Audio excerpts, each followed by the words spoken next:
Magandang araw po sa inyo, Sir Blair. At sa lahat po ng mga nakasuporta sa inyong YouTube channel. Isa po ako sa napakaraming humahanga sa husay ninyo sa inyong talento. Dahil sa libangan ko ang makinig sa mga kwento mo, ay naisipan ko ring ibahagi ang aking istorya. Ang kwentong ito ay inihahandog ko sa mga tao na pakiramdam nila ay wala ng direksyon ang kanilang buhay. Gusto ko na sa pamamagitan ng karanasan kong ito ay magkaroon sila ng inspirasyon na hanapin ang dahilan kung bakit sila nabubuhay. Naniniwala kasi ako na kung magagawa natin yon, ay mas magiging makabuluhan ang pananatili natin dito sa mundo. Itago niyo na lamang po ako sa pangalan na Pido. At ito ang aking kwento. Ipinanganak at lumaki ako sa isang maliit na baryo sa isang napakagandang probinsya sa Visayas. Aaminin ko na binatilyo pa lang ako ay sakit na ako sa ulo ng aking lola maming na siyang nagpalaki sa akin. Lumaki kasi akong walang magulang, Sir Blair. Sa pagkakaalam ko, namatay ang nanay ko nung ipinanganak niya ako, habang ang tatay ko naman ay nagkaroon ng bagong asawa at hindi ko na siya nakita matapos niya akong iwanan sa aking lola. Maaga akong nagbisyo. Siguro, nasa edad 16 pa lang ako nung unang beses akong nakatikim ng alak. Hindi ko alam. Pero simula noon ay hinahanap-hanap ko na ang lasa ng alak at yung pakiramdam na lagi akong lasing. Hanggang sa nagbinata ako, ay daladala ko ang pagkalango ko sa alak. Tapos, sa tuwing nalalasing ako, ay madalas akong naghahamon ng away. Sa madaling salita, may gilas ako kapag nalalasing, o sabi nga ng iba, maoy daw ako. Ngunit sa kabila ng pagiging lasinggero, ay isa rin akong albularyo. Ang kakayahan na yon ay namana ko pa sa aking pumanaw na lolo. Dahil sa pagiging pasaway ko, ay nagdesisyon si lola na ipadala ako sa tita ko na nakatira sa Maynila. Mahigpit kasi ang tita ko na yon at inakala ni lola na magiging matino ako kapag si tita ang kasama ko sa bahay. Pero kahit kamay na bakal ang ginamit ni tita sa pagdidisiplina sa akin, ay hindi pa rin yun umubra. Sa huli, sumuko rin si tita sa akin at sinabi niya na hindi niya na kayang makasama pa ako sa bahay niya. Aniya ay bumalik na lang ako kay lola maming. Kaya naman, makalipas ang halos 5 taon, ay nagbalik ako sa aming baryo. Dala ko pa rin ang ugaling meron ako nung umalis ako roon. Nang nasa harapan na ako ng bahay namin, ay napansin ko na halos walang nagbago ron sa mga nakalipas na taon. Habang nakatayo ako sa labas, ay lumabas si lola maming mula sa loob ng aming bahay. Nabitiwan niya ang hawak niyang palanggana na may laman na mga damit at napaantanda ng krus. Naglakad ako palapit sa kanya habang may malapad na ngiti sa aking labi. Bakit langit? Totoo ba itong nakikita ko? Hindi. Nananaginip lang ako.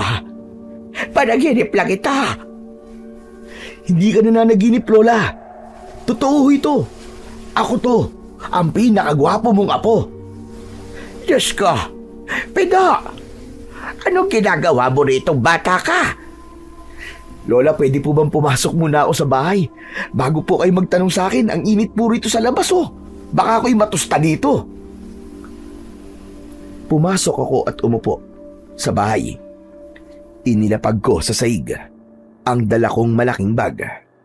Iginala ko ang aking tingin sa kabuuan ng aming bahay. Ay, sa wakas! Nakabalik din ako. Grabe, Lola.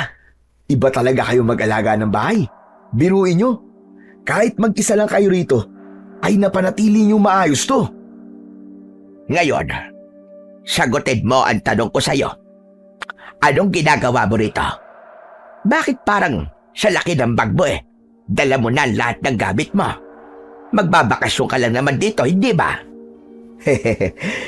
Hindi po. Anong ibig mo sabihin? Diretsahin mo na ako. Bakit ka nandito, Pido? Hindi maganda ang pakiramdam ko kung bakit ka nandito.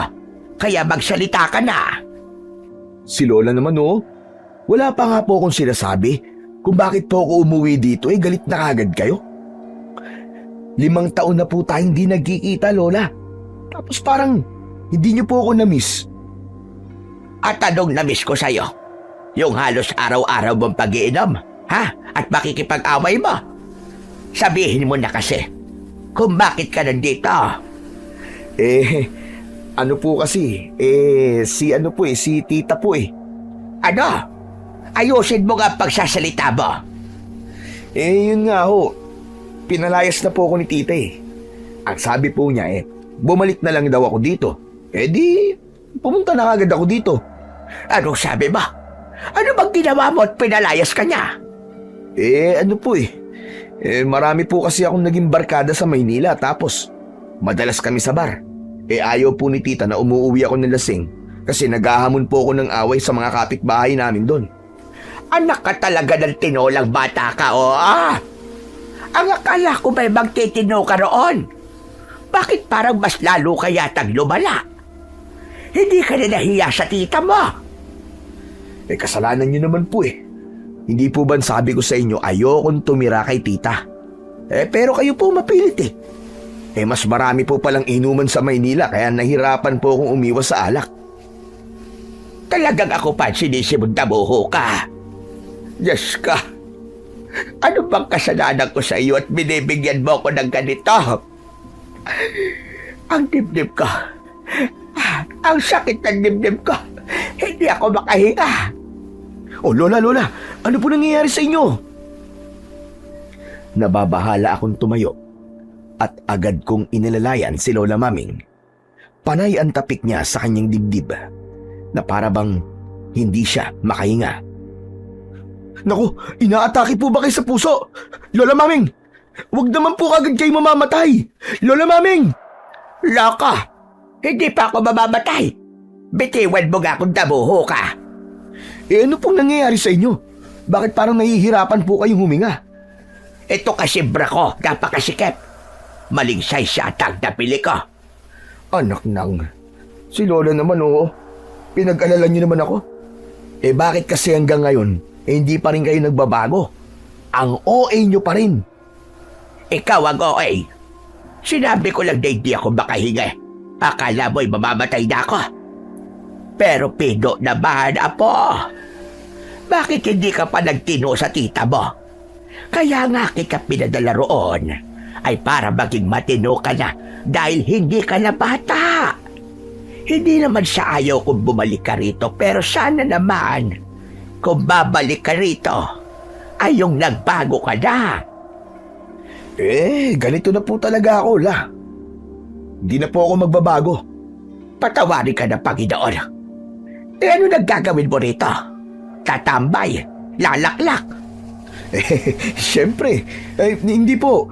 Babalik lang po ako dito sa pagiging albularyo po. Yun naman po talaga ang ginagawa ko nun, di ba? Manggagamot ka, tapos lasing ka palagi. Hindi ba? Kaya halos walang nagpapagamot sa'yo doon dahil palagi ka na lamang lasing. Paano ka pa makakabalik sa pagiging albularyo ba? Sige nga. Basta wag niyo naman po muna akong husgahan. Saka, ayaw niyo po ba nun? Magkasama na po ulit tayo dito. May kasama na po ulit kayo dito sa bahay. Sa bagay, ang sabi nga pala ng pare sa simbahan ay dapat hanapin ng magandang bagay sa pangit na sitwasyon. Iisipin ko na lang na tamang-tama ang pagdating mo sa nangyayari ngayon dito sa baryo natin. Ay, kailangan ko talagang merong kasamang lalaki dito sa bahay. Bakit po la? Ano po bang nangyayari ngayon dito? Diyos ko, hindi ko alam kung maniniwala ka. Pero apo, may aswang dito sa lugar natin. Ay, oo, totoo yan. Ano kanyo? Aswang? Aba, sinasabi niyo lang po ba yan para matakot-takot umalis ako ulit dito? Lola, hindi po yan uubra sa akin. Hindi naman totoo mga aswang-aswang na yan eh.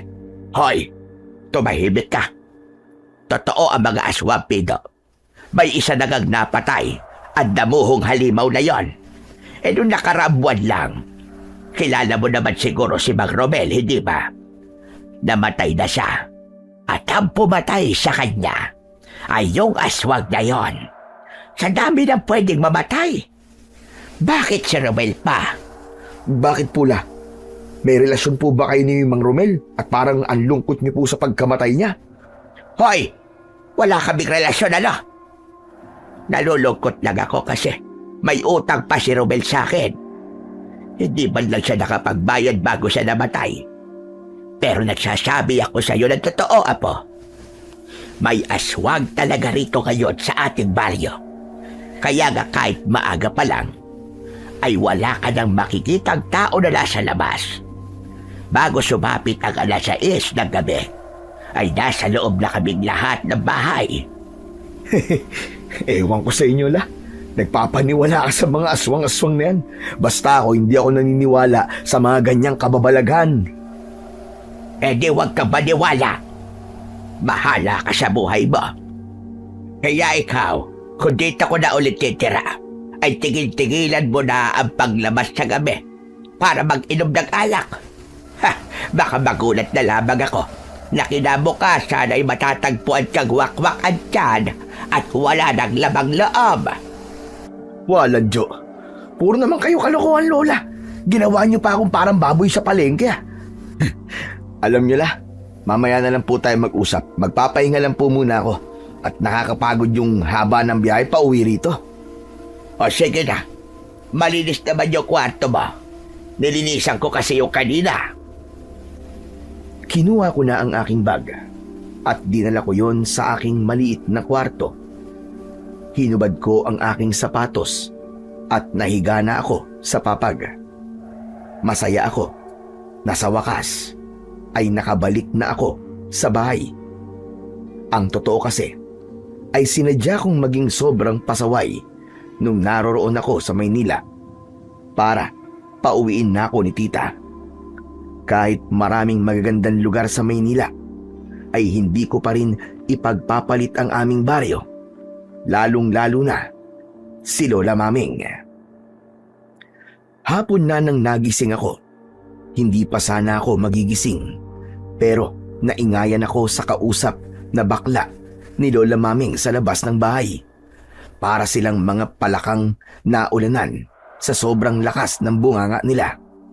Pupungas-pungas akong lumabas ng kwarto. Paglabas ko ng bahay, ay nakita ko si Lola Maming na may kausap na bakla. Nakasuot ang bakla ng maikling shorts at t-shirt na kita ang kanyang pusod. Pulang-pula ang kanyang nguso na parabang sinuntok siya ng isang boksingero. Meron pa siyang bulaklak sa gilid ng kanyang tenga. Napakunot noo ako. Pamilyar sa akin yung bakla pero hindi ko lang maalala kung sino siya. Oh, gising ka na pala, Pido. Sabi ko naman sa'yo, nandito na ang apo ko, di ba? Ayaw mo lang maniwala sa akin. OMG, Pido! Is that you? In fairness, namuti ka ng slide sa Maynila, ha? True lalo ba? Na nakakaputi ang tubig doon? Naku, dapat nagdala ka pala rito para ipampaligo ko. Baka may pag-asa pang maalis itong mga bakokang ko sa legs. Teka. Sino ba yung baklang yan, Lola? Bakit kung kausapin niya ako parang matagal na kami magkakilala? Sabi ko na nga ba at hindi mo siya makikilala, Apo? Pido, tignan mo akong maigi. Look at me from toe to head. Lumapit sa akin yung bakla at umikot siya sa harapan ko na para bang turumpo. Inilapit niya pa sa akin ang kanyang muka at kumurap-kurap pa siya na para bang nagbo-beautiful eyes. Nanlaki ang mga mata ko nang nakilala ko na kung sino siya. Anak ng 7 demonyo! Sunny Boy! Hop! Not anymore! Hindi na ako si Sunny Boy ngayon, kundi si Sunny Girl na! Pwede rin Sunny Gay kasi bakla naman siya. Anong trip mo? At nagbabakla-baklaan kang hayop ka? Hoy, hindi ako nagbabakla-baklaan. Kasi ito talaga ang tunay na ako. Alam mo, Pido, matagal ko na kasing alam sa sarili ko na isa akong halamang dagat. Kaya lang, hindi ako makapagladlad noon kasi galit sa bakla ang father ko Enededs na siya last year. Kaya eto, naging si Sunny Girl na, si Sunny Boy. Anak ng putya. Ang tagal nating magkaibigan tapos palagi pa tayong magkasama. Pero hindi mo man lang sinabi sa akin na bakla ka. Madalas tayong maligo nun sabay sa ilog tapos subot-tubad tayo.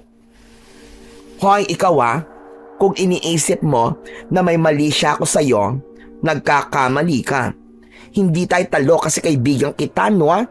Saka dapat ay inalis na natin yung paniniwala ng iba na lahat ng lalaki ay pinagnanasaan ng mabakla porke bakla kami. Hoy, for your information, may standards din kami, no? Bakit? Itatakwil mo ba ako bilang kaibigan mo? Kasi nalaman mong backlo siya ko? Hindi naman. Nagulat lang talaga ako sa'yo. Hindi ko kasi talaga nararamdaman na bakla ka dati. Nanliligaw pa nga tayo nun sa mga kaklase nating babae, di ba? Tapos minsan pa nga, dala-dalawang girlfriend pa ang pinagsasabay mo. Di talaga ako makapaniwala. Nako, kung alam mo lang, masuka-suka ako ng mga panahon na yun, Pero kailangan ko kasi magpanggap. Pero carry lang, at least ngayon, I'm free! Saka mas okay na nga yan na naipakita na ni Sunny Boy kung sino talaga siya. Mas nakakatuwa na siya ngayon. Ay, oo nga pala Sunny Boy. Bago ko makalimutan, masikip yung brand na in-order ko sa iyo. Ibabalik ko na yun sa iyo at palitan mo ng mas malaki. Lola, hindi na po pwedeng palitan yun kasi ilang araw na po sa inyo, di ba? For sure, naisuot nyo na po yun kaya puro libag na po yun. Nilalabahan ko. Lola, alam niyo naman po na no return, no exchange po ako sa mga paninda ko lalo na po kapag mga underwear. Ang gawin niyo po, sumama po kayo sa akin na mag-jogging sa umaga para po pumayat kayo at mabawasan yung mga kolesterol niyo sa katawan. Tapos, kakasya na po sa inyo ang bra nyo. O diba? Bongga yun? Nako, talagang naisipan mo pag pagjagigin ako. Tanda-tanda ko na. Hayaan mo na ka. At pagtitiisan ko na lang yung masikip na bra na yon. Ay teka, oo nga pala. Maiwan ko muna kayong dalawa ha. Magluluto pa ako ng pagkain. Nang pumasok si Lola Maming sa bahay, ay tinitigan ko si Sunny Boy. Hindi pa rin ako makapaniwala sa napakalaking pagbabago na nangyari sa kanya. Ganun pa man, hindi nagbago ang pagtingin ko sa kanya. Para sa akin, ay siya pa rin ang matalik kong kaibigan. Ang sabi ni Lola Maming sa akin, dito ka na raw ulit titira. Nagpasaway ka raw kasi sa tita mo doon sa Maynila. Di Lola talaga, oh. Naikwento na kagad niya ako sa'yo, ah. Pero totoo yun. Okay lang naman sa akin, eh. Mas gusto ko naman talaga rito, eh. Saka para magamit ko naman yung kakayahan ko sa panggagamot, di ba? Sa bagay, wala kasing albularyo rito, friend. At least ngayon, dahil nandito ka na ulit, ay meron na kami matatakbuhan kapag meron kaming mga sakit. Oo nga pala, may tatanong ako sa'yo. Totoo ba yung sinabi sa akin ni Lola na meron daw aswang dito? Nako, super true yun. Actually, nung nakaraang taon lang, nagsimula yung mga aswang-aswang na yan. Noon, kwento-kwento lang hanggang sa may mga hayop ng pinapatay. Siguro naman, nasabi na rin sa'yo ni Lola Mameng yung tungkol kay Mang Romel. Oo, aswang nga daw ang pumatay kay Mang Romel. True din yan. Grabe. Kapag naaalala ko yung itsura ni Mang Romel nang natagpuan yung bangkay niya, ay Diyos ko dahi. Nagtatayuan talaga ang mga balahibo ko sa buong katawan ko. Ang scary, as in. Ewan ko, ah. Pero hindi pa rin ako makapaniwala sa aswang na yan. Sigurado na ba talaga kayo? Na aswang talaga ang pumatay kay Mang Romel? Baka naman tao lang ang may gawa nun. Siguro ay may kaaway siya tapos ginantian siya. Posible naman yun, di ba? Imposible ang sinasabi mo, friend. Paano naman magkakaroon ng kaaway si Mang Romel, aber? Super bait ng taong yon. Pwede na nga siya maging santo sa sobrang bait niya, eh. Teka lang. Kailangan ko na palang umuwi at malapit ng dumilim. Aba, mahirap na. Baka makasalubong ko pa yung aswang na yon. O siya, sige. Babay na, Pido. Sige, mag-iingat ka. Nang makaalis na si Sunny Boy, ay hindi muna ako umalis sa aking kinatatayuan. Pinagmasdan ko ang paligid. Napansin ko na kahit palubog pa lang ang araw, ay kakaunti na kagad ang mga taong nasa labas. Napakalayo nun nung bago ako umalis sa baryong yon. Dati kasi, kahit ganung oras, ay marami pa ring tao ang nasa labas.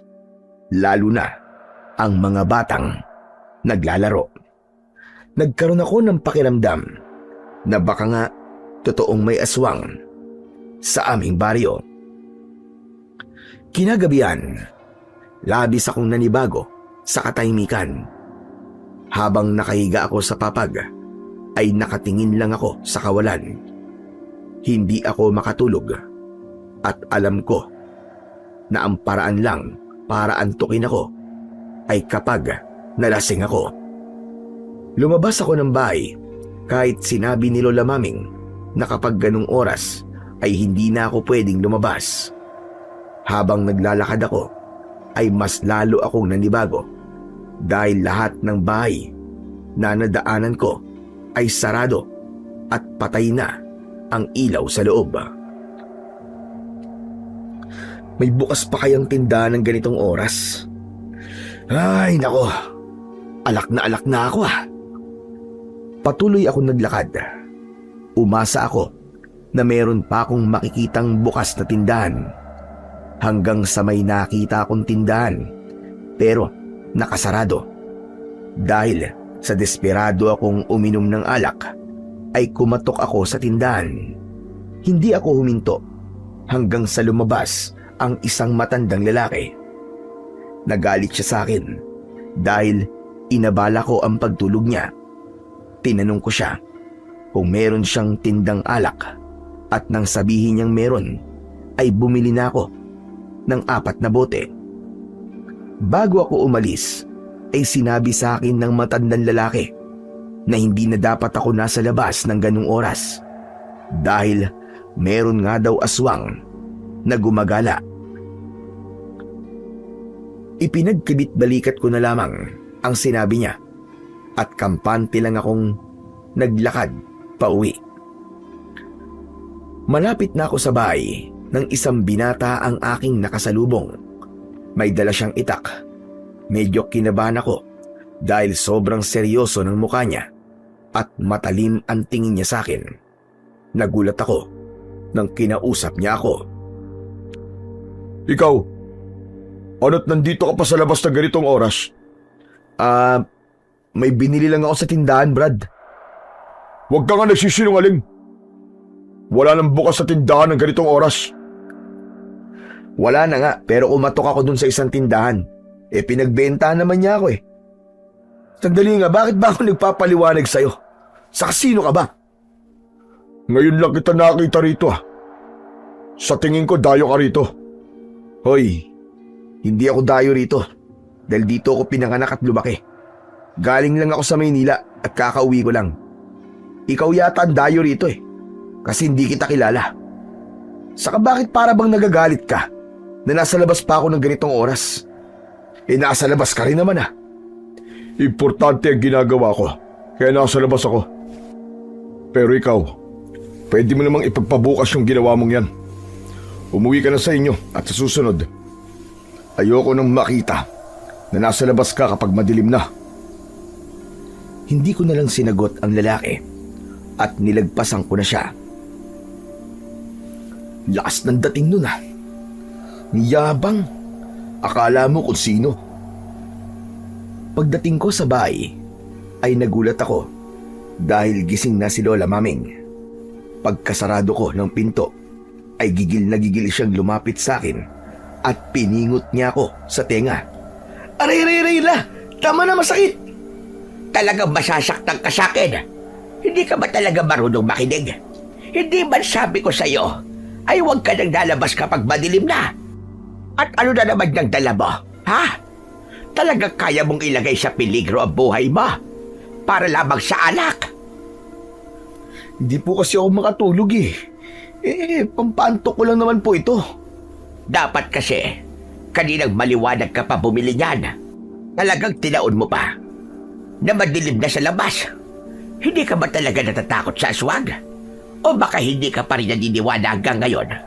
Hihintayin mo pa bang lapain ka ng aswang at patayin ka niya bago ka maniwala? Medyo naniniwala naman na po ako sa inyo. Pero nakita niyo naman po, ligtas po ako nakabalik dito. Wala naman po akong aswang na nakita. Pinagmamalaki mo pa talaga ang katigasan ng ulo mong damuho ka. Alam mo bang kanina pa ako nag-aalala sa iyo? Makakauwi naman po sana talaga ako kaagad Kaya lang, may lalaking kumausap sa akin kanina Sinong lalaki?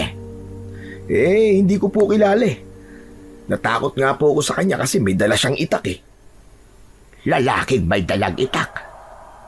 Sigurado ko na si Samuel ang kumausap sa iyo. Wala po akong pakialam sa pangalan niya. Ang yabang niya. Kung pagsabihan niya ako kanina parang tatay ko siya. Malamang ay gusto lang niya na masigurong ligtas ka. Dapat niya magpasalamat ka pa sa kanya. Kasi gabi-gabi siya lumalabas para magronda. Bakit tanod ho ba siya rito? Hindi siya tanod. Pero yung ginagawa niya gabi-gabi ay ang dapat na gawin ng mga tanod dito. Aba, lahat ng tanod dito ay hindi na nagroronda tuwing gabi kasi lahat sila ay takot doon sa aswang. Aging si Samuel lamang ang may lakas ng loob na mag-ikot dito gabi-gabi para hanapin yung aswang. Masyado po pala siyang pabide. Hindi naman pala siya tanod pero nagro-ronda siya. Hindi siya pabida. Sadyang may malasakit lang siya sa baryo natin. Nakakatuwa nga siya kasi kahit dayo sila rito ng lolo paig niya, ay ganon ang kanyang ginagawa. Sabi ko na nga ba at dayo lang ang mukong na yun dito Basta, kahit anong sabihin nyo na maganda tungkol kay Samuel, mayabang pa rin ang tingin ko sa kanya. Sos, dumali ka na naman. Hindi mo lang kasi matanggap na napagalitan ka ng kaedad mo lang. Alam mo, kahaga-haga si Samuel kasi napakatapang niya para gawin yung pagroronda kahit hindi naman niya yung tungkulin. Walang kwenta kasi yung mga tanod dito. Imbes na sila kasi ang humarap doon sa aswang, ay isa rin sila sa nagtatago. Grabe naman po kayo kung makapuri kay Samuel. Parang yun ang apo nyo at hindi ako Ano bang mapupuri ko sa'yo? Yung pagiging lasinggero mo? Alam mo, Pido, ang dapat na ginagaya mo ay si Samuel. Guwapo na, matapang pa. Bakit la? Gwapo at matapang din naman ako Yung tapang mo kasi ay ginagamit mo sa pakikipagbasag ulo. Matulog na nga lang po kayo. Puro papuri lang kay Samuel ang lumalabas sa bibig nyo Mabuti pa ga at inaantok na ako. Huwag ka naglalabas Kapag nalaman kong lumabas ka ulit, hindi na kita papapasukin. Hahayaan kita dyan sa labas para malapa ka ng aswang. Sige ka. Oo, di na po ako lalabas. Wala naman na po akong kailangang bilhin Hinintay ko munang pumasok si Lola Maming sa kwarto niya bago ako nagpunta sa kusina para doon mag-inom. Binuksan ko ang isang bote ng gin at diretso ko yung tinungga. Sanay na kasi ako sa lasa ng alak at kahit walang chaser at pulutan ay kayang-kaya kong mag-inom. Habang umiinom ako ay hindi ko napigilang isipin si Samuel. Base kasi sa mga sinabi ni Lola Maming ay malaki ang nagagawang tulong ni Samuel sa baryo namin pagdating sa problema namin sa aswang. Pero sa kabila ng maganda niyang ginagawa ay may inis pa rin akong naramdaman sa kanya. Siguro ay dahil yon sa hindi naging maganda ang una naming pagtatagpo. Ang tingin ko tuloy sa kanya ay napakayabang na tao. Nang sumunod na araw, habang mag-isa ko sa bahay, ay tumambay ako sa labas. Umalis kasi si Lola Maming para magbenta ng gulay. Maya-maya pa ay may nakita akong mga kalalakian na magkakasama at kabilang sa kanila si Samuel. Hindi sinasadyang nagtama ang mga mata namin ni Samuel. Tila galit siya sa akin dahil matalim ang kanyang mga mata. Nang nakalampas na sila sa akin ay napailing ako. Walastik. Ang yabang talaga ng mukong na yun Kung makatingin parang naghahamon ng away Sino nang hamon ng away, friend? Oh, Sunny Boy, ikaw pala. Akala ko kung sino na. Bakit? Ang akala mo ba isa akong Diyosa na bumaba sa lupa para magasik ng kagandahan? Ano ba nangyari? At magkasalubong yung mga kilay mo Wala. Nakita ko kasi si Samuel. Akala mo kung sino kong makatingin Magpasalamat siya dahil di ako nakainom. Dahil kung lasing ako at tinignan niya ako ng ganun, aba, dudugo talaga ang uso niya dahil sa suntok ko. OMG! Huwag mo naman sasaktan ng baby boy ko Huwag mong sisirain ng napakagwapo niyang mukha. Yak! May gusto ka sa lalaking yon? Hoy, asawa ko siya. Asawa ko siya sa panaginip at imahinasyon ko. Ilusyonada ka rin pala, no? Pipili ka na nga lang na magugustuhan mong lalaki. Yung ubod pa ng yabang. Basta. Para sa akin, super perfect si Samuel. Kung mayabang siya for you, bahala ka sa buhay mo. Bahala ka rin sa buhay mo. Ay, oo nga pala. May tatanong ako sa'yo. Saan papunta yun sila Samuel? Saka yung mga lalaking kasama niya? Bakit may mga dala silang itak? Huwag mong sabihin na pati sa umaga naghahanap pa rin siya ng aswang. Hindi. Pupunta sila sa gubat. Anong gagawin nila ron? Mga ngahoy ba? Wrong answer. May hinahanap sila ron sa gubat. Isang makapangyarihang anting-anting na panlaban sa mga aswang. Ha? Paano naman nila nalaman na meron dong anting-anting? Naaalala mo pa ba si Tatang Erning? Oo, yung matandang antingero na kaibigan ni Lolo. Last year, namatay si Tatay Erning. Nang time na yon, may mga aswang nang umaatake rito. Bago siya mag-deads, sinabi niya na meron daw makapangyarihang anting-anting sa gubat na matagal niya nang hinahanap. Ang sabi pa niya, magpapakita lang daw ang anting-anting na yon sa taong karapat-dapat. Nako, sabi nga niya Super powerful daw ang anting-anting na yon kapag gagamitin sa pakikipaglaban sa mga aswang. Gano'n nakatagal naghahanap sila Samuel sa anting-anting? Nako, super tagal na. Pagkatapos mamatay ni Tatay Erning, ay naghahanap na sila. Tapos hanggang ngayon, di pa rin nila nakikita yung hinahanap nila? Correct! Ang tagal na pala nilang naghahanap, no? Bakit di pa sila sumuko?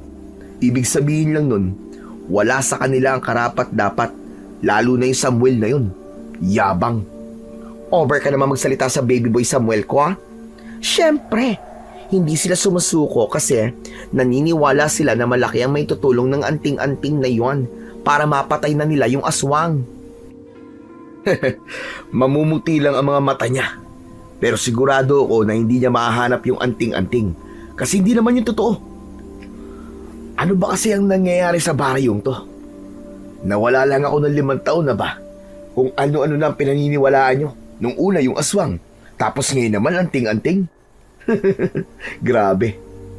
Hay nako, bahala ka nga sa buhay mo kung ayaw mo maniwala. Sana makita mo ng face-to-face yung aswang para maniwala ka sa lahat ng sinasabi namin sa'yo. Anyway, kanina pa tayo magkausap dito. Baka naman gusto mong bumili nitong binibenta kong karyoka. Bueno mano lang, friend. Ayos negosyante ka na pala ngayon Akala ko mga underwear lang ang binibenta mo Aba, syempre no, kailangan kumita. Ako na lang kasi nagtatrabaho sa amin Kung walang kikilos, sinong kikilos? Kung hindi ngayon, kailan pa? Katarungan para kay Cadensyo. Sino naman si Cadensyo? Ano ka ba? Hindi mo ba alam yon? Linya yon ni Ate V sa movie na Sister Stella Ann.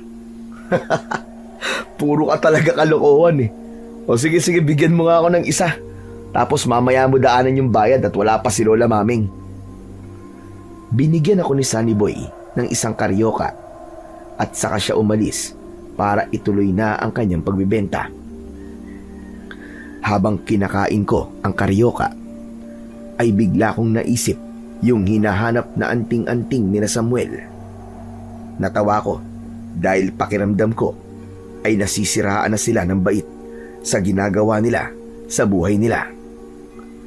Nang naubos ko na ang karyoka, ay pumasok ako sa bahay at naisipan kong inumin yung isang bote ng gin habang naghihintay kay Lola Maming. Makalipas ang ilang sandali, ay naubos ko na ang isang bote ng gin. Sakto naman na dumating si Lola Maming at nagulat siya nang naabutan niya akong lasing sa labas ng bahay namin. Anak ka na tokwa naman, Pido.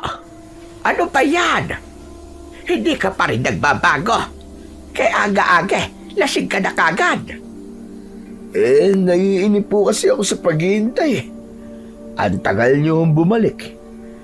Gutom na po ako Bakit hindi ka nagsaing? Para pagbalik ko ay ulam na lang ilulutuin ko. Nakalimutan niyo na po bala. Hindi ho ako marunong magsaing. Sa tagal mo sa tita mo, ay hindi ka pa rin natutong magsaing. Aba, ewan ko sa'yo, Pido. Hindi ka talaga mabubuhay nang wala ako. Ano talaga mangyayari sa'yo kapag namatay ako? Hindi pa po kayo mamamatay. Matagal pa po ang buhay nyo. Baka nga po lahat ng tao sa mundo patay na tapos kayo na lang po nag-iisang buhay. Ang mabuti pa po, sayaw po tayong dalawa. Ay nako, tigilan mo nga ako sa mga kalokohan mong yan. Hindi ko pinakinggan si Lola. Kinuha ko ang dala niyang bilao at inilagay ko yon sa lupa. Hinawakan ko ang mga kamay niya at nagsayaw kaming dalawa. Pinaikot-ikot ko si Lola Maming at dahil mas malakas ako sa kanya, ay wala siyang nagawa kundi ang sumunod sa akin. Yan! Ganyan nga, Lola! Dapat ay gumagalaw-galaw kayo para hindi kaagad kayo pumanaw. Ano ba, Pido? Tumigil ka na nga.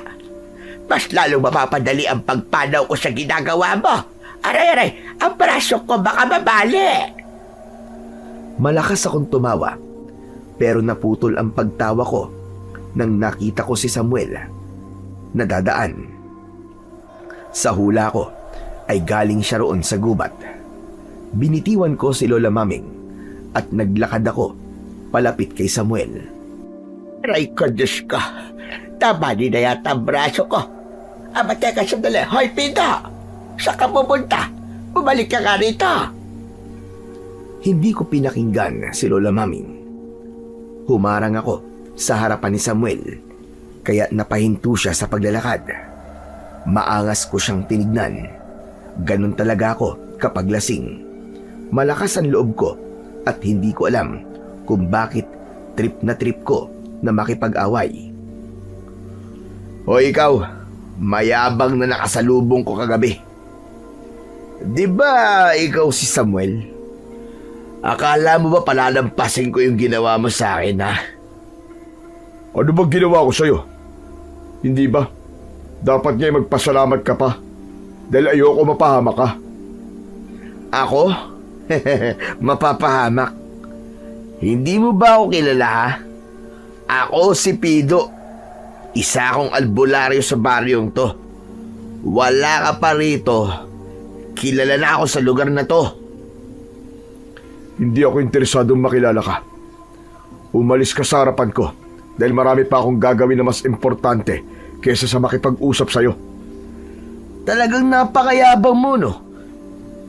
Ano bang akala mo sa sarili mo, ha? Bayani? Porque ikaw yung nagro-ronda dito gabi-gabi, ha? Wala akong iniisip na ganyan.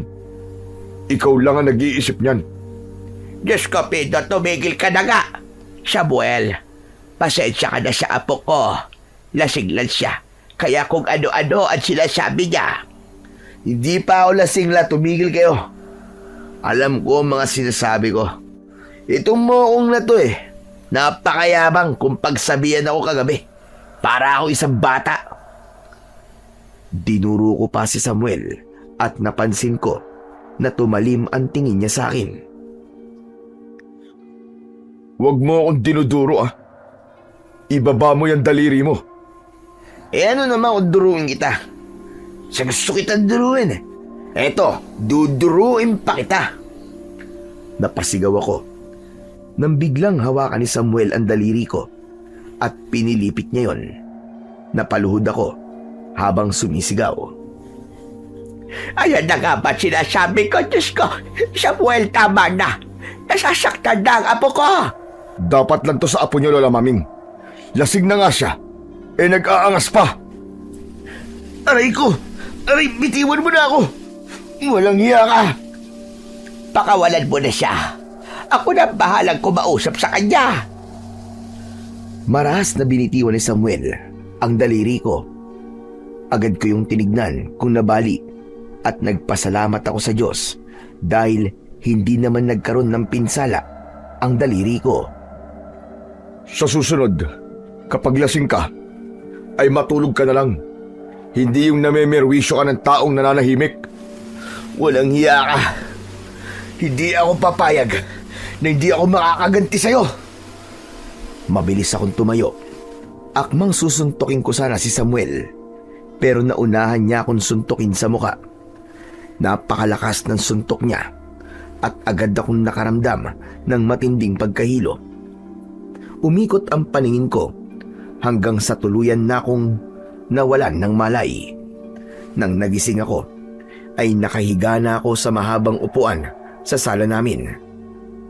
Napaaray ako dahil nilalagyan ni Lola Maming ng kung anong cream ang pasa ko sa kaliwang mata ko. Naroon din si Sunny Boy. Mabuti naman at nagising ka pang bokong ka. Tama na, Lola. Aray, ang sakit na. Ang bigat naman ng kamay niyo. Dapat lang yan sa'yo. Ang lakas ng loob mong makipag-away kay Samuel. Hindi mo alam kung gaano siya kalakas. Mas malakas ako sa kanya, no? Nagkataon lang nalasing ako. Kaya hindi ako nakalaban sa kanya na maayos. Pambihira ka naman kasi, friend. Ano ba kasing pumasok sa utak mo? At inaway mo si baby boy ko? Ang bait-bait niyang tao, no? Nagbabait-baitan lang yun. Mayabang yun. Hindi mo dapat ginawa yung kay Samuel. Lalo na't marami ang nakakita sa ginawa mo sa kanya kanina. Nire-respeto si Samuel ng lahat ng tao dito. At sigurado ako na sa ginawa mo ay marami ang mas lalong magagalit sa iyo. Wala po akong pakialam kung marami pang magalit sa akin. Hindi ako nabubuhay para maging magandang tingin ng lahat sa akin. O sige, ipagpatuloy mo lang ang ugali mo na yan. At makakatulong yan sa plano mong bumalik sa paggagamot mo rito sa baryo natin. Sa tingin mo ba, ay meron pa magpapagamot sa iyo? Kung alam nilang lasinggero ka na nga, ay basagulero ka pa. Tapos ang inaway mo pa talaga ay yung taong itinuturing na bayani sa lugar na ito. Wala po akong pakialam kung bayanin tingin sa kanya ng lahat. Wala rin akong pakialam kung hindi na ako makakabalik sa panggagamot. Marami pa namang ibang trabaho dyan eh. Nakatapos naman ako ng high school, kaya kahit papano ay madali akong makakahanap ng trabaho. Pwede ka mag-apply sa akin, friend. Baka gusto mo. Bala ko kasi magtayo rito ng salon sa atin. Pwede ka maggupit-gupit ng hair. Tuturuan kita. Di naman panlalaking trabaho yan eh. Friend, nagkakamali ka. Ang paggupit ng buhok ay trabaho ng kahit na anong kasarian. Napakamakaluma mo naman mag-isip. Basta. Kung walang magpapagamot sa akin dahil lang sa inaway ko ang Samuel na yun, wala akong pakialam. Maghahanap ako ng ibang trabaho. Ramdam ko na kahit na anong sabihin ko ay hindi ako mananalo kay Lolo Maming. Kaya mas pinili ko na lang na pumasok sa kwarto ko. Nagkulong muna ako ron. Tinignan ko sa salamin ang pasako sa aking kaliwang mata. Nakaramdam ako ng inis dahil hindi ko nagawang makaganti ng suntok kay Samuel. Pero hindi ako papayag na hindi ako makakaganti sa kanya. Kapag nagkaroon ako ng pagkakataon, ay gaganti ako sa kanya sa kahit na anong paraan. Nang sumunod na araw, bago umalis si Lola Maming para magbenta ng gulay, ay sinabi niya sa akin na wag na muna akong lalabas ng bahay. Yun ay upang maiwasan ko na makita na naman si Samuel. Alam niya kasi na kapag nakikita ko ang lalaking yon, ay hindi pwedeng hindi kukulo ang dugo ko. Maigpit din niyang ibinilin na wag akong mag-iinom, pero hindi ko siya sinunod. Pagkaalis ni Lola, ay agad kong ininom ang natitirang 2 bote ng gin. Nang naramdaman ko na ang epekto ng alak, ay nagkaroon ako ng kagustuang lumabas at magsisisigaw. Malakas na naman ang loob ko dahil lasing ako. Lumabas ako at tumayo ako sa gitna ng daan. Nang nakita ako ng mga tao, ay nakita ko ang takot sa mukha nila. Sino matapang dito? Lumabas kayo! Magsuntukan tayo magdamag! Wala akong pakialam kahit marami pa kayo! Kayang-kaya ko kayong lahat! Lumabas kayo! Huwag kayong duwag! May ilan na pumasok sa bahay nila at nagsarado ng pinto at bintana. Nakaramdam ako ng kasiyahan dahil alam ko na marami ang takot sa akin. Ngumisi ako nang nakita ko si Samuel na palapit sa akin. Naisip ko na yun na ang pagkakataon ko para makaganti sa kanya. Ganyan ka ba talaga palagi? Napakaaga pa, pero lasing ka na kagad. Hindi ba sabi ko sa'yo, kapag lasing ka na ay matulog ka na lang at hindi yung sumisigaw ka pa at naghahamon ng away. Alam mo bang natatakot na ang mga tao sa ginagawa mo? Yun nga ang gusto ko eh. Ang katakutan ako ng lahat. So bakit ka ba nakikialam sa akin ha? Tarod ka ba rito? Hindi naman, di ba? Tama ka. Hindi nga ako tanod dito. Pero dahil dito ako nakatira, ay obligasyon kong siguruhin na payapan lugar na to. At hindi ko hahayaan na may kagaya mo na ginugulo ang mga tao rito. Kung ako sa'yo, Huwag kang nakikialam sa buhay ko. Hindi ka ba natatakot sa akin? At bakit naman ako matatakot sa'yo?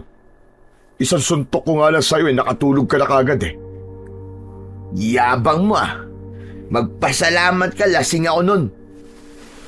At lasing ka na naman ngayon. Sigurado ako na kapag sinuntok ulit kita, ay makakatulog ka na naman. Ikaw ang patutulugin ko. Ano? Sige. Subukan mo o suntukin.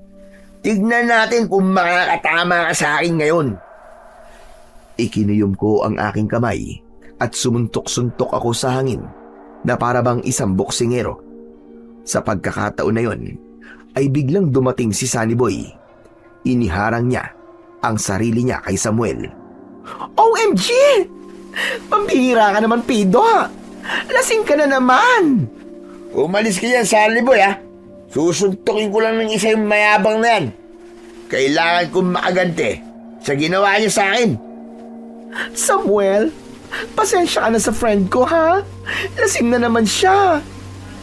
Hindi porke lasing siya, may karapatan na siya magsisisigaw at manggulo rito. Sinabi na umalis ka yan, Sunny Boy. Huwag kang umarang. Babanatan ko yung mayabang na yan. Ano ka ba naman, Pido? Pira ka. Mapapagalitan ka na naman ng lola mo niyan sa ginagawa mo. Wala akong pakialam. Ipapakita ko lang sa lalaking yan na ako ang dapat katakutan sa baryong to. Dapat lang naman talagang katakutan ng kagaya mong walang direksyon ng buhay. Isang lasinggero na matapang lang kapag nakakainom ng alak. Maoy! Ano sabi mo? Ano sabi mo? Kahit hindi ako lasing, matapang pa rin ako, yan ang tatandaan mo. Labis akong napikon sa huling sinabi ni Samuel. Hindi ko na napigilang magpakawala ng isang malakas na suntok. Inasinta ko ang mukha ni Samuel, pero dahil sa lasing ako at medyo umiikot ang paningin ko, ay si Sunny Boy ang nasuntok ko. Tinamaan siya sa ilong. Nahilo si Sunny Boy at nagkandaduling ang kanyang mga mata. Humulagpos siya sa katawan ni Samuel hanggang sa napaupo siya sa lupa. Aray ko naman, friend. Bakit ako sinuntok mo? Umaawat lang naman ako, ha? Ikaw kasi. Kanina ko pa sinasabing tumabi ka, ayaw mo tumabi. Sorry, hindi ko sinasadya. Aray ko ang ilong ko, ha? Tumudugo. Bakit dalawa ka na? Ano ba nangyayari sa akin? Bakit may stars ako nakikita? Walang imik na naglakad si Samuel palayo. Mas lalo akong nainis dahil hindi ako nakaganti sa kanya. Hoy! Bumalik ka rito! Hindi pa ako tapos sa'yo! Duwag! Hindi ako pinansin ni Samuel. Patuloy lang siya sa paglalakad palayo. Friend, pwede bang hayaan mo na lang muna si Samuel? Tulungan mo muna ako dito, please. Nahihilo na talaga ako, ha? Ang lakas mo palang sumuntok. Pasensya na talaga, Sunny Boy, ha? Kasalanan mo naman kasi, parang-arang ka eh. Tinulungan ko si Sunny Boy na tumayo.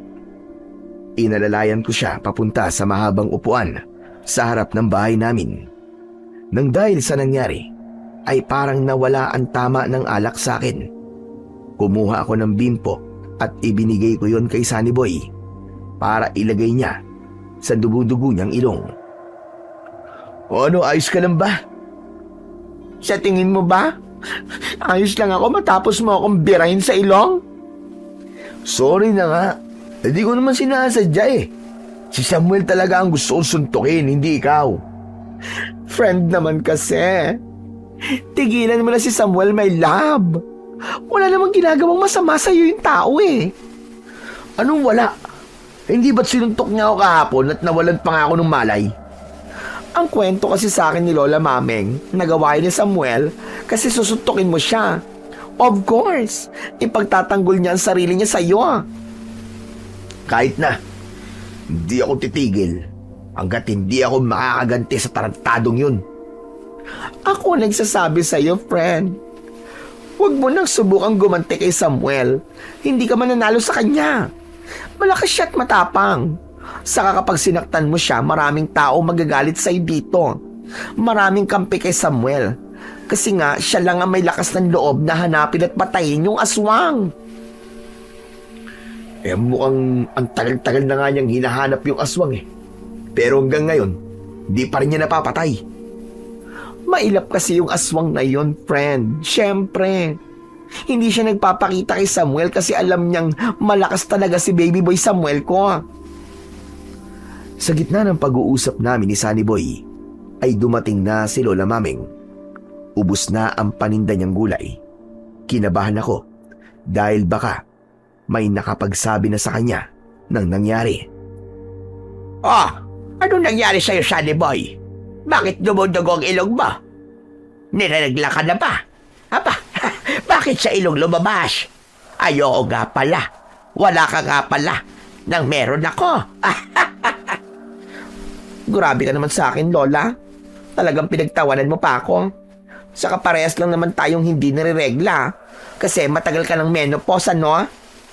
Aba, ang tabil ng dila mo Nagsasabi lang naman po ako ng truth and nothing but the truth. Ano nga ba kasing nangyari sa'yo? Nagkatinginan kami ni Sunny Boy. Pinanlakihan ko siya ng mata. Hindi ko gusto yung tigilan ninyong dalawa, ha? Ano ba talaga nangyari? Magsalita kayo. Ay nako, Granny. Huwag po kang tanungin nyo. Kundi ang magaling yung apo. Bakit? May ginawa ka na naman bang kalokohan, Happy Do? Wala po. Bakit dumudugo ang ilong ng baklang ito? Huwag mong sabihin na pati si Sunny Boy inaway mo na rin. Nako, Happy Do. Wala ka na talagang pinipili. Ako na nga magsasabi sa inyo, Granny. Sinuntok po ako ni Pido. Ano ka ba? At bakit mo naman sinuntok si Sunny Boy? Sira na nga ang pagbubuka niya, mas lalo mo pa sinira. Aray ko nga. Grabe ka naman sa akin, Granny. Masakit yung suntok ni Pido sa akin, ha? Pero mas masakit yung sinabi nyo. Hindi ko po sinasadyang suntukin si Sunny Boy, Lola. Hindi naman po siya ang dapat susuntukin ko kundi si Samuel eh. Ayon! Sa bibig mo na mismo lumabas. Nakipag-away ka na naman kay Samuel. Hindi ba sabi ko sa'yo ay huwag kang nakikipag-away sa kanya?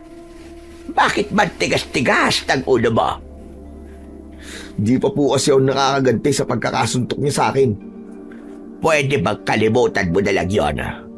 Ikaw naman kasi may kasalanan kung bakit kanya sinuntok. Bakit parang palagi niyo na naman po kinakampihan ng Samuel na yun, Lola? Ipapaalala ko lang po sa inyo na ako ang apo niyo at hindi siya. Sa tama ako kumakampi. At alam ko na sa nangyari sa inyo ni Samuel ay siya ang tama. Hindi porke apo kita ay kukonsintihin ko na lahat ng ginagawa mo mali. At hindi porke nagagalit ako sa'yo ay hindi kita itinuturing na apo. Dahil ang gusto ko lang ay ang mapabuti ka. Gusto ko na kung babalik ka sa pagiging albularyo ay makikilala ka ng mga tao rito bilang isang magandang ehemplo. Hindi na lang ako umimik dahil sumama na ang loob ko. Pakiramdam ko kasi ay mas kinakampihan pa ni Lola Maming si Samuel kaysa sa akin na sarili niyang apo. Ganun pa man, nasa utak ko pa rin ang kagustuhan kong gumanti kay Samuel. Inisip ko na kapag nakakita ako ng pagkakataon ay gaganti talaga ako sa kanya. Ako kasi ang klase ng tao na hindi matatahimik hanggat hindi ako nakakaganti sa mga taong may atraso sa akin. Nag-isip ako ng paraan kung paano ako makakaganti kay Samuel. Napagtanto ko na kailangan ko nang tanggalin sa aking opsyon ang gumanti sa kanya ng pisikal dahil sa huli ay ako ang lalabas na masama at mas lalong magagalit si Lola Maming sa akin. Nanahimik muna ako ng ilang araw. Pasimple kong minatyagan si Samuel. Napansin ko na totoong nirerespeto siya ng mga tao sa aming baryo. Marami ang bumati sa kanya sa tuwing dadaan siya May ilan pa nga na nagbibigay sa kanya ng kung ano-ano, gaya na lamang ng gulay at mga prutas. Alam ko na kaya yung ginagawa ng mga tao ay malaki ang pasasalamat nila kay Samuel.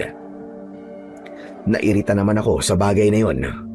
Para sa akin ay hindi dapat ganun ituring ng mga tao si Samuel, lalo na't hindi pa naman niya napapatay yung aswang. Nagkaroon din ako ng hinala na baka hindi naman talaga siya kumikilos para mapatay ang aswang, kundi nagkukunwari lang siya upang makuha niya ang puso ng lahat. Dahil sa naisip kong yun, ay isang bagay ang aking napagtanto. Kailangan kong sirain ang imahe ni Samuel sa mga tao. Naniniwala ko na lahat ng tao ay may tinatagong madilim na sikreto. Hindi ako pwedeng basta lang gumawa ng kwento dahil sigurado na sa huli ay lalabas akong sinungaling. Kailangan kong malaman ang sikreto ni Samuel na kapag nalaman ng lahat ay siguradong magagalit sila kay Samuel. Isang hapon, habang nakatambay ako sa labas ng bahay, ay nakita ko si Samuel. Mukhang galing siya sa palengke dahil may dala siyang bayong. Palihim ko siyang sinundan. Medyo malayo ko sa kanya upang kung sakaling lumingon siya ay hindi niya ako mapapansin. Maya-maya pa ay pumasok si Samuel sa isang maliit na kubo. Tahimik akong lumapit sa kubo at mula sa nakabukas na bintana ay sumilip ako. May isang matandang lalaki na nakahiga sa papag. Napakapayat ng kanyang katawan at parang mahinang-mahina na siya. Kahit nasa labas ako, ay naaamoy ko ang malansang amoy mula sa loob ng bahay ni Samuel. Lumapit si Samuel sa matandang lalaki at hinaplos niya ang ulo nito. Galing ako sa palengke, Lolo. Bumili po ako ng sariwang karne ng baboy para sa inyo. Alam niyo po ba, Lolo? Hanggang ngayon, ay marami pa rin ang taong tuwan-tuwa sa akin. Ang dami pa rin nagbibigay sa akin ng mga gulay at prutas. Minsan nga ho isda at karne na rin ang binibigay nila. Tama nga po yung naisip ko na lumabas ako gabi-gabi para tugisin yung aswang. Pero may isang tao na sobrang kinaiinisan ko. Yung apo ni Aling Maming na galing sa Maynila. Sobrang hambog. Lasinggero naman. Pero wag po kayo mag-alala. Kasi hanggang yabang lang ang kaya niyang gawin. Hindi pa rin siya uubra sa akin. Saka patuloy pa rin po ako sa pagganap sa gubat nung anting-anting na sinabi noon ni Tatang Erning. Kailangan ko pong makita yon bago pa may ibang maunang makahanap nun. Alam niyo naman po ang mangyayari kapag napunta yon sa kamay ng ibang tao. Malalaman na ng mga tao ang itinatago natin sikreto. Ayoko naman pong mangyari yon. Nanlaki ang mga mata ko sa huling sinabi ni Samuel. Hindi ako makapaniwala na tama ang aking hinala na meron ngang itinatagong sikreto si Samuel. Makikinig pa sana ako at baka banggitin ni Samuel ang sikreto nila. Pero nahawakan ko yung pala na nakasandal sa dingding sa labas. Bumagsak yun sa lupa at gumawa yun ng ingay. Mabilis akong yumuko. Binalot ako ng matinding kaba. Sino nandyan? May tao ba dyan? Meow! Meow! Pusa lang pala. Akala ko may tao na Kahit papano, nakahinga ako ng maluwag nang nagawa kong linlangin si Samuel na isa lamang akong pusa. Alam kong hindi na ako maaaring manatili pa roon dahil baka mahuli na ako ni Samuel, kaya tahimik akong lumayo sa kanilang kubo. Pagdating ko sa kalsada ay sandali akong huminto. Paglingon ko sa bahay ni Samuel ay napatda ako dahil nakasilip si Samuel sa bintana at diretso siyang nakatingin sa akin. Kinabahan ako Naisip ko na baka nagkaroon ng hinala si Samuel na nakikinig ako sa mga sinabi niya kanina. Ganun pa man, umakto pa rin ako ng normal at parang wala lang na naglakad ako palayo.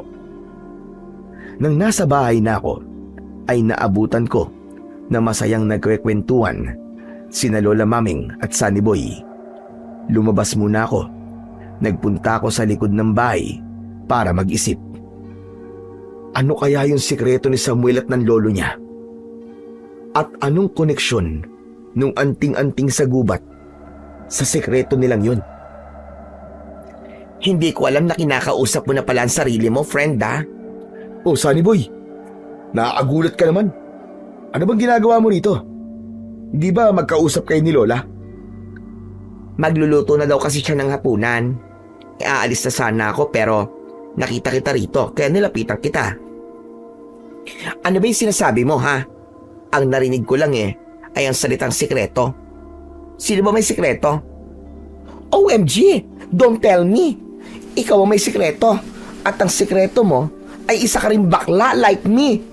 Alam mo friend, wala namang masama sa pagiging bakla as long as hindi ka gumagawa ng masama sa kapwa mo. Saka for sure, matatanggap ka ni Lola Mameng. Gusto mo bang tulungan kitang umamin sa kanya?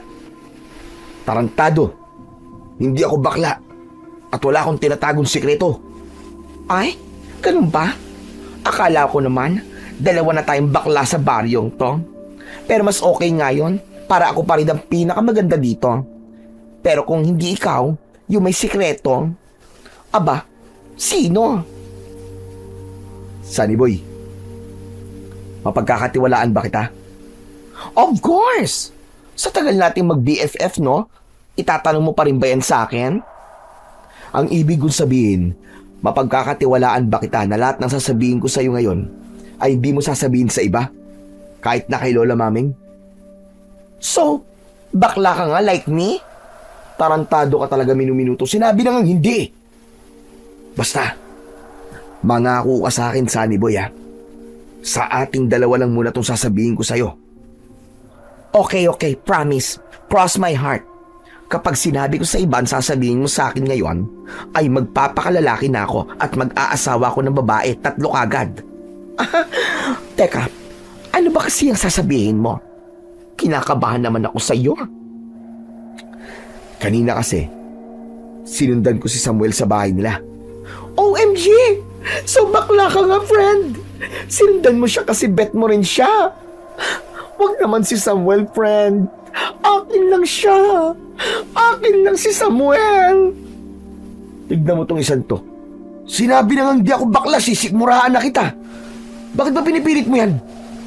Saka pwede bang patapusin mo muna ako sa pagsasalita bago mo ibukay ang bunganga mo? Okay, sorry na. O sige na, magsalita ka na, go. Tatahimik lang muna ako dito at makikinig sa'yo. Eto na nga. Sinundan ko si Samuel hanggang dun sa bahay nila. Grabing baho pala ng bahay nila ng lolo niya. Ang lansa. Tapos narinig ko na sinabi niya sa lolo niya na kailangan siyang makakuha sa anting-anting sa gubat. Kapag daw kasi ibang taong makakuha nun, siguradong malalaman na ng mga tao ang sikretong tinatago nila. Oh, tapos? Anong tapos? Hindi yung ba nakuha ang sinabi ko? Ibig sabihin, may tinatagong sikreto si Samuel at ang lolo niya na ayaw nilang malaman ng ibang tao. Hala? Oo nga, no? Baka naman ang sikreto ni Samuel may gusto siya sa akin. OMG, bigla naman akong kinilig. Puro ka namang kalokohan Kita mo seryoso ako Hindi ba? Dapat tayong kabahan sa kung anong sikreto ng maglolo na yun. Pakiramdam ko nga pakitang tao lang yung ginagawa niyang pagroronda gabi-gabi para maging maganda ang tingin ng mga tao sa kanya. Bakit naman gagawin yun ni Samuel? Para nga kasi hindi sila mapag-isipan ng hindi maganda ng mga tao para maitago ang sikreto nila. Ano ba kasi yung sikreto nila? Hindi ko nga alam. Pero yan ang kailangan kong malaman. Sigurado ako na kapag nalaman ko ang sikreto nila, ay mag-iiba ang tingin ng lahat ng tao kay Samuel. Teka. Ginagawa mo lang ba yan? Para siraan si Samuel, my love? Nung una, yan talaga ang plano kong gawin eh. Pero dahil nakumpirma kong may sikreto nga sila na ayaw nilang malaman ng iba, ay nag-iba na ang plano ko. Sa tingin ko, dapat malaman ng mga tao ang tinatago ni na Samuel at ng lolo niya. Malay ba natin kung may ginagawa silang masama na hindi natin alam, di ba? Sa bagay, may point naman ang mga sinabi mo. Nako, parang bigla tuloy nawala ang pagkakrush ko kay Samuel Pero hindi ko muna aalisin ang pagkakrush ko sa kanya habang hindi ko pa nalalaman ang sikreto nila ng lolo niya. Basta, gagawin ko pa rin ang lahat para lumabas ang baho ng Samuel na yun. Talagang hindi ako nagkamali ng pakiramdam ko sa kanya. Kaya palang bigat ng loob ko sa kanya. Kahit lahat ng tao rito ay nire-respeto siya. Basta friend kung ano man ang balak mong gawin, ay be careful na lang Siyempre, mas kampi pa rin ako sa iyo kasi best friend kita. Huwag kang mag-alala, Sunny Boy. Kaya kong sarili ko. Sa akong meron man dapat matakot ay si Samuel yun. Dahil nararamdaman ko na hindi magtatagal ay aalingasaw din ang baho niya. Teka, ano yun? Bakit ang baho? Amoy bulok na itlog Sorry friend, ako yun. Nautot kasi ako. Kanina pa kasi sumasakit ang tiyan ko Loko ka. Ilabas mo na nga yan. Baka mamaya dito ka pa magkalat Bilisan mo. O sige, uuwi na muna ako. Kasi baka lumabas na ito. Bye friend. Basta yung sinabi ko Mag-iingat ka. Nagmamadaling tumakbo palayo si Sunny Boy habang sapo ang kanyang tiyan. Isang malalim na paghinga naman ang aking pinakawalan. Nang sandaling yon ay naisip kong huminto na muna sa paglalasing o pag-inom ng alak para mas maging malinaw ang aking pag-iisip. Kailangan ko munang bigyan ng atensyon ang aking misyon na alamin ang sikretong itinatago ni Samuel at ng kanyang lolo. Kinagabihan, malapit ng maghating gabi, pero gising na gising pa rin ako. Hindi ko magawang makatulog dahil patuloy ko pa ring iniisip kung ano nga ba ang sikretong maaaring itinatago ni Samuel. Kung ano-ano ng bagay ang iniisip ko at pakiramdam ko ay masisiraan na ako ng ulo. Napabalikwas ako ng bangon nang narinig ko ang malakas na pagsigaw ni Lola Maming mula sa kanyang kwarto. Pido! Pido, tulungan mo ako! Nandito ang aswang! Tumakbo ako palabas ng kwarto. Napansin kong nakabukas ang pinto ng aming bahay. Hinawi ko ang kurtina na nagsisilbing tabing sa pintuan ng kwarto ni Lola Maming at kinilabutan ako nang nakita ko ang isang nilalang na may nakakatakot na itsura. Kulubot ang kanyang balat. Mahaba ang kanyang mga kuko at matulis ang mga ngipin niya. Ang higit na mas nakakatakot sa kanya ay ang mga mata niya na kulay pula na parabang nagbabaga na bolang apoy. Sigurado ko na yon ang aswang na kinatatakutan ng lahat sa aming baryo. Nasa isang sulok ng kwarto si Lola Maming at umiiyak na siya sa sobrang takot. Palapit na ng palapit sa kanya ang aswang. Sa kabila naman ng takot ko ay nilakasan ko pa rin ang loob ko. Hindi ako papayag na masaktan ng aswang na yon ang lola ko. Dadaan muna siya sa ibabaw ng aking bangkay. Mabilis akong tumakbo papunta sa kusina. Kinuha ko doon ang bagong hasang itak. Ngunit nang papunta na ako sa kwarto ni Lola Maming ay biglang dumating si Samuel. May dala rin siyang itak. Hinawakan niya ako sa braso para pigilan sa pagpasok sa kwarto ni Lola. Ako nang bahala sa aswang. Dito ka na lang. Natigilan ako sa bilis ng mga pangyayari. Si Samuel ang pumasok sa kwarto ni Lola Maming at nang narinig ko ang malakas na pag-angil ng aswang ay doon na ako pumasok. Inaalalayan ni Samuel si Lola Maming sa pagtayo. May bakas ng dugo sa sahig pero wala na roon ang aswang. Yung aswang, nasa na? Nakatakas siya, pero nagawa siyang sugatan ni Samuel sa braso. Lumapit ako kay Lola Maming. Tinabig ko si Samuel at sinabi ko na ako na ang bahala sa lola ko. Dinala ko si Lola sa sala at binigyan ko siya ng isang baso ng tubig.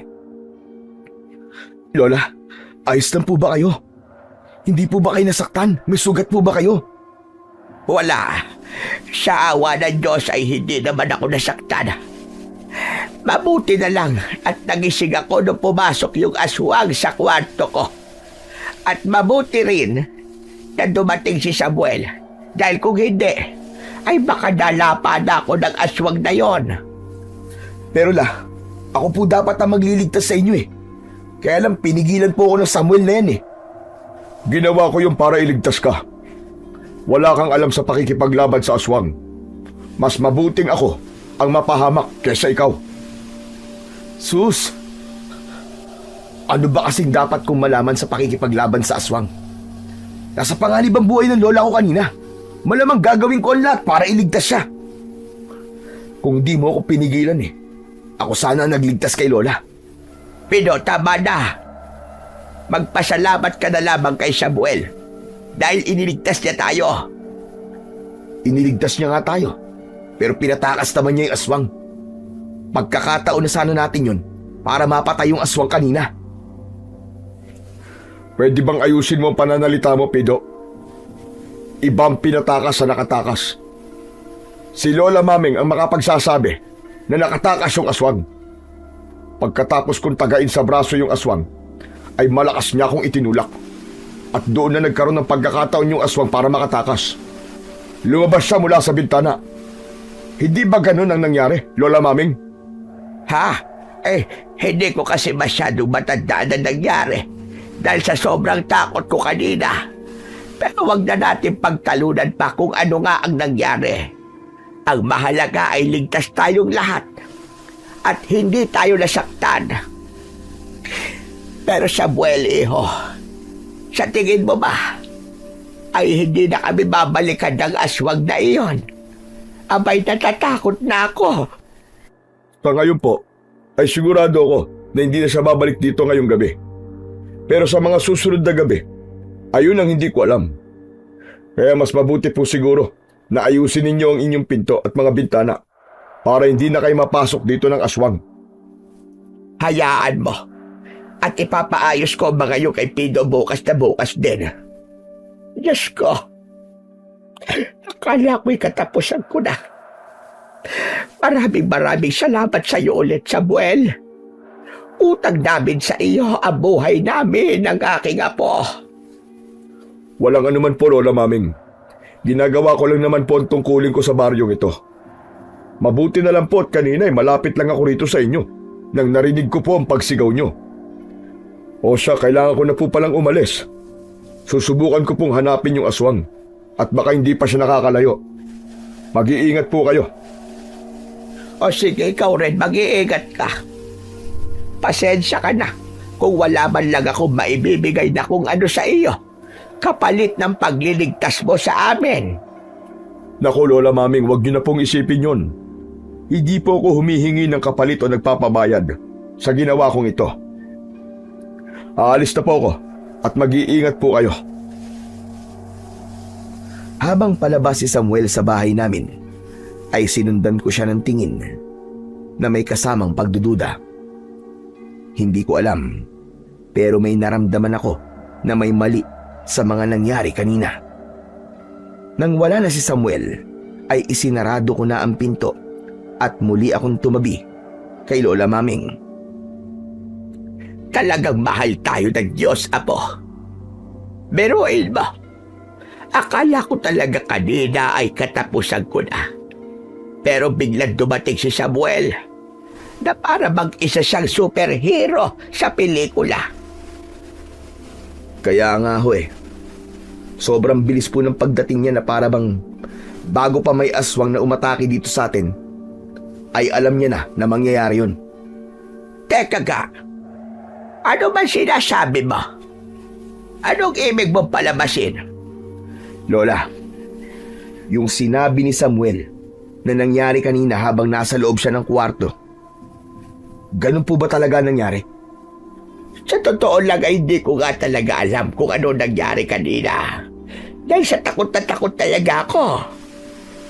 Ang tanging natatandaan ko ay nung pumasok si Samuel, tapos tinaga niya sa braso yung aswang.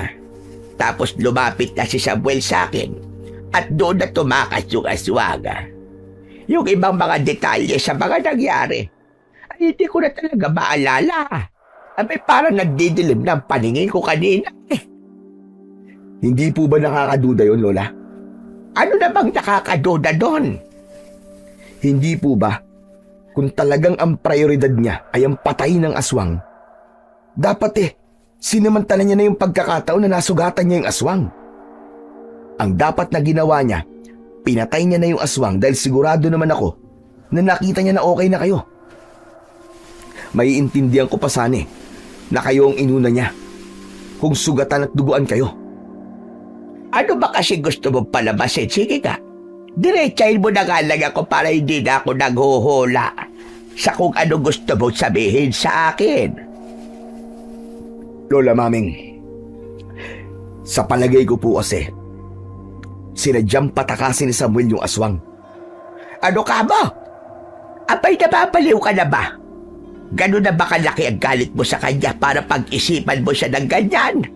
Abay masama yan. Iniligtas niya nga tayo tapos pag-iisipan mo pa siya ng masama. Hindi ko po kinalilimutan na iniligtas niya tayo. Pero yung tungkol po dun sa aswang, parang pinatakas niya talaga eh. Hindi ako sigurado. Pero baka kaya niya ginawa yon ay para mas tumagal ang pagtugis niya sa aswang. Baka para mas tumagal ang paghangang nakukuha niya mula sa mga tao rito. Alam mo, Pino, walang basehan niyang sinasabi mo kay Samuel. Noon pa man, ay wala na siyang ibang gustong mangyari, kundi ang patayin ng aswang na yon. Kaya tigilan mo na mga ganyang hinala mo, dahil sigurado kung malinis ang ngangari ni Samuel sa baryo natin. Hindi na lang ako nagsalita. Napagtanto ko na maging si Lola Maming ay tuluyan ng nabulag sa mga palabas ni Samuel. Pero ako, hindi niya ako kayang lokohin, lalo na't sigurado ako na meron siyang itinatagong sikreto. Nang sandaling yon, alam ko sa aking sarili na hindi ko na yun ginagawa para masira ang imahe ni Samuel. Ginagawa ko yun upang iligtas ang aming baryo sa mas malaking panganib na paparating. Kinabukasan ay naging usapan sa aming baryo ang nangyari sa amin ni Lola Maming. Ang hinala ko ay ikinuwento yon ni Lola sa mga tao nung lumabas siya para bumili ng tinapay. Nung almusal, syempre, bida na naman si Samuel. Puro papuri ulit ang nakuha niya sa mga tao. Bago sumapit ang tanghali, ay dumating si Sunny Boy. Labis ang kanyang pag-aalala para sa amin ni Lola. Nilapitan ni Sunny Boy si Lola at mahigpit niya itong niyakap. OMG, Lola! Akala ko talaga'y namatay na kayo dahil sa aswang. Meron sanang kapiyan dito sa inyo mamayang gabi. Ano ka ba naman, Sunny Boy? Bakit ang pangit ng iniisip mo? Bakit parang wala ka ng respeto sa akin, ha? Simple lang naman ang hinihingi ko. Kung hindi mo ako marespeto bilang asawa, respetuhin mo naman ako bilang kaibigan. Kung hindi naman, respetuhin mo ako bilang tao. Teka, Wait lang po, Lola, ha? Linya po ba yan ng favorite actress ko? Si Ate V? Sa movie na Relasyon? Oo, tama ka. Sa wakas, nagamit ko rin ang linyang yon. Maganda ba ang pagkakasabi ko, ha, Sunny Boy? Damang-dama mo ba? Pagpamas ba? Maganda naman po. Pero dapat po, medyo dinagdagan nyo ng emosyon. Award na sana kayo, Lola. Konting practice pa po.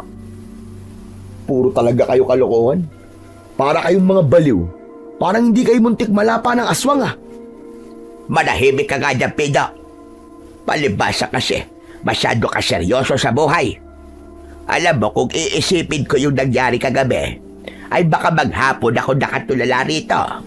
Ang mabuti pa ay magpunta ka ron sa gubat. Manguha ka ng panggatong at ubos ng panggatong natin. Hindi ako makapagluluto ng pananghalian natin. Sasamahan na lang kita, friend. Total wala naman akong ginagawa today, eh.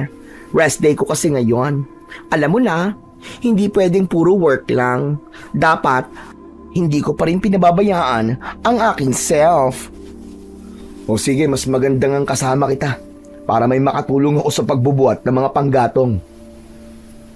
Mula sa kusina, ay kinuha ko ang itak at isang sako. Matapos yun, ay magkasama na kaming nagpunta ni Sunny Boy sa gubat. Habang kumukuha kami ng panggatong, ay napag-usapan namin si Samuel. Siguro naman na wala nang pagdududa mo kay Samuel kasi iniligtas niya kay ni Lola Maming last night. Ano na wala? Mas lalo pang tumindi. Talaga ba? Aba, why naman? Pakiramdam ko kasi pinatakas si Samuel yung aswang kagabi.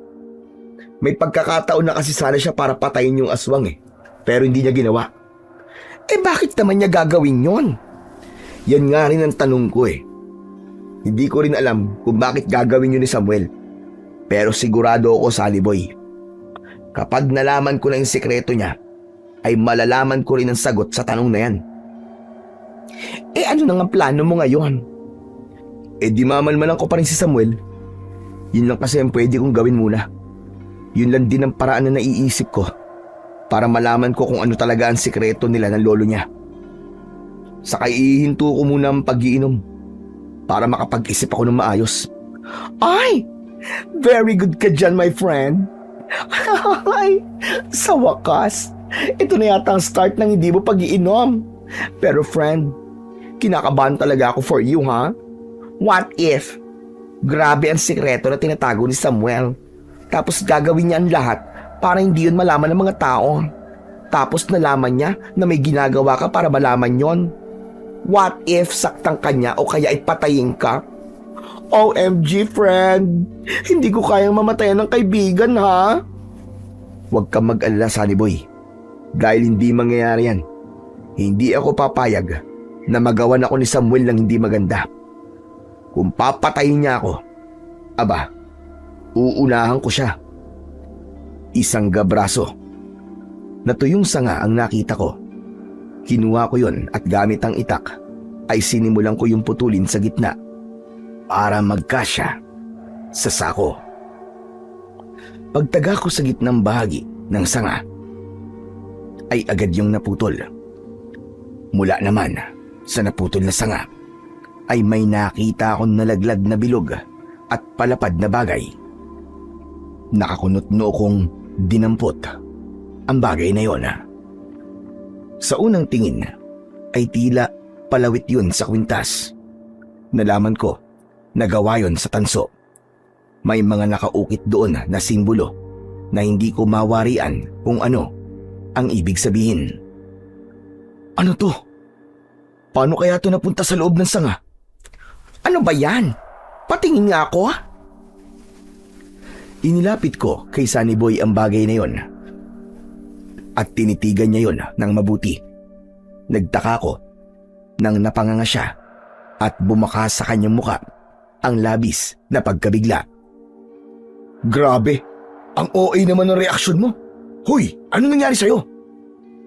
Friend, iyan kasi yung anting-anting na sinabi ni Tatang Erning. Hindi ko pwedeng makalimutan ang describe niya na itsura niyan. Ang sabi niya, isa yung medalyon na may nakaukit na kung ano-anong simbolo. Ha? Sigurado ka ba? Ito talaga yun? Yes! 100% sure ako. Yan yun. OMG friend, ibig sabihin, ikaw ang karapat-dapat na magmay-ari niyan kasi kusang nagpakita sa iyo ang anting-anting. Friend, alam mo naman siguro ang ibig sabihin niyan, di ba? Ibig sabihin, ako ang dapat na tumugi sa aswang. Correct, friend. At kapag napatay mo yung aswang, ay sisikat ka. Huwag mo akong kalimutan, ha? Natigilan ako ng isang realisasyon ang pumasok sa isip ko. Magandang bagay na ako ang nakakuha sa anting-anting at hindi si Samuel. Nang dahil doon, ay mas madali nang mabubunyag kung anuman ang sikretong tinatago niya. Agad kaming bumalik ni Sunny Boy sa bahay. Inilihim namin kay Lola Maming ang pagkakakuha ko sa anting-anting sa gubat. Kumuha ako ng tali at itinali ko ang anting-anting at ginawa ko yung kwintas. Itinago ko yon sa loob ng aking damit upang walang ibang makakita nun. Simula nang isuot ko ang anting-anting, ay may mga kakaibang pagbabagong nangyari sa akin. Napansin ko na mas naging malakas ako at hindi na ako madaling mapagod. Dahil alam ko na ang anting-anting ay ginagamit para sa pakikipaglaban sa aswang, ay naisip kong gamitin yon sa ganung paraan. Kaya isang gabi, matapos naming kumain ni Lola Maming, ay kinuha ko ang itak. Isinabit ko yon sa aking bewang, kasama ang kaluban. Lola, lalabas lang po muna ako At ano na magkakawin mo? Hindi ba sabi ko sa iyo, ay bawal ka na lumabas ng ganitong oras dahil meron ng gumagalang aswang. Ang kulit mo naman. Hindi po ba sabi nyo, gayahin ko po si Samuel? Eto, tutugisin ko rin po yung aswang. Ano ka mo? Ano ba pumasok sa utak mo at naisipan mong gawin yan? Hindi. Dito ka lang, hindi ka lalabas. Baka kung ano pang masamang mangyari sa'yo. Wala kang alam sa pakikipaglaban sa aswang. Ginagawa ko po to para mawala na yung aswang dito sa lugar natin, Lola. Hindi ko na po kayang walang gawin, lalo na't inatake na tayo rito ng aswang na yon. Saka kahit napakatagal nang tinutugis si Samuel yung aswang, ay parang wala naman nangyayari. Kaya ako na lang po ang kikilos. Nasisiraan ka na talaga ng ulo, Pino. Basta, hindi ako pumapayag. Hindi ka lalabas. Ewan ko po sa inyo. Ang sabi nyo, gayahin ko si Samuel. Tapos ngayong ginagawa ko ng ginagawa niya, pinipigilan nyo naman ako. Basta lang, lalabas po ako. At huwag po kayong mag-alala, kasi kaya ko po ang sarili ko. Wala nang nagawa si Lola Maming nang lumabas ako. Kahit na anong pagsigaw at pagtawag niya sa pangalan ko, ay hindi ko siya pinansin. Patuloy lang ako sa paglalakad. Desidido na kasi talaga akong patayin yung aswang at malakas ang loob ko dahil nasa akin ang anting-anting. Naisipan kong magtungo sa bahay ni na Samuel. Nagtago ako sa likod ng isang puno hindi kalayuan. Matyaga akong naghintay hanggang sa lumabas si Samuel sa kanilang bahay. May dala siyang itak. Hinintay ko munang makalayo si Samuel bago ako tahimik na naglakad palapit sa bahay nila. Umikot ako sa paligid ng kubo at nang may nakita akong buta sa dingding na gawa sa sawali, ay sumilip ako roon. Sa loob, naroon ang lolo ni Samuel na si Paing.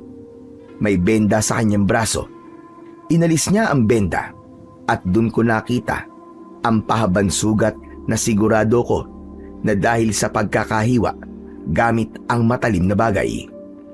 Bigla kong naalala yung sinabi ni Lola Maming na nagawang tagain ni Samuel sa braso ang aswang. Mabuti na lang at mababaw lang ang sugat ko. Naiintindihan ko naman kung bakit kailangan mo yung gawin, Samuel. Dahil yun ay upang hindi makahalata si Mameng at ang apo niya. Nahinayaan talaga ako ni Samuel na makatakas. Sa susunod ay magiging maingat na ako. Nanlamig ako ng gusto sa aking nalaman. Malinaw na ang lolo ni Samuel ay isang aswang at siya ang umatake kay Lola Maming. Doon ko na napagdugtong-dugtong ang mga pangyayari.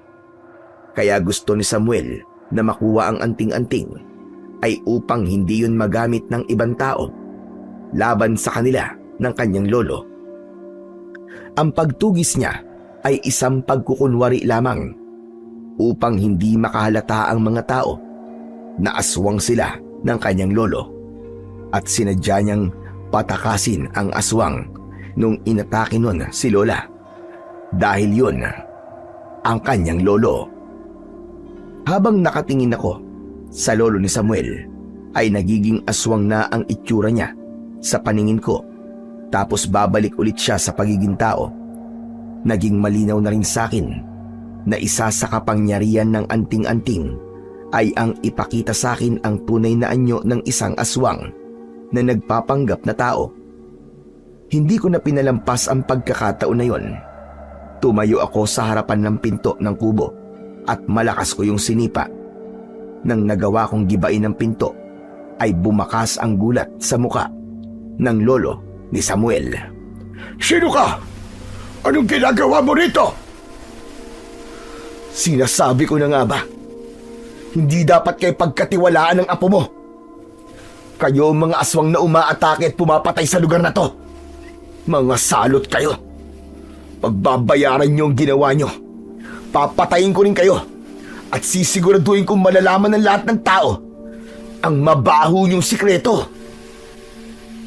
Sa isang kisap mata ay nag-anyong aswang ang matandang lalaki. Medyo natakot pa ako nung una, kaya ang una kong ginawa ay ang tumakbo. Hinabol ako ng aswang hanggang sa makarating kami sa gitna ng kalsada, pero bigla akong huminto at humarap ako sa aswang. Malakas ang paghinga ng aswang habang tumutulo ang malapot na laway sa kanyang bibig. Nanlilisik at galit na galit ang mga mata niya habang nakatingin sa akin. Sandali, bakit ba ako tumatakbo? Meron nga pala akong panlaban sa'yo.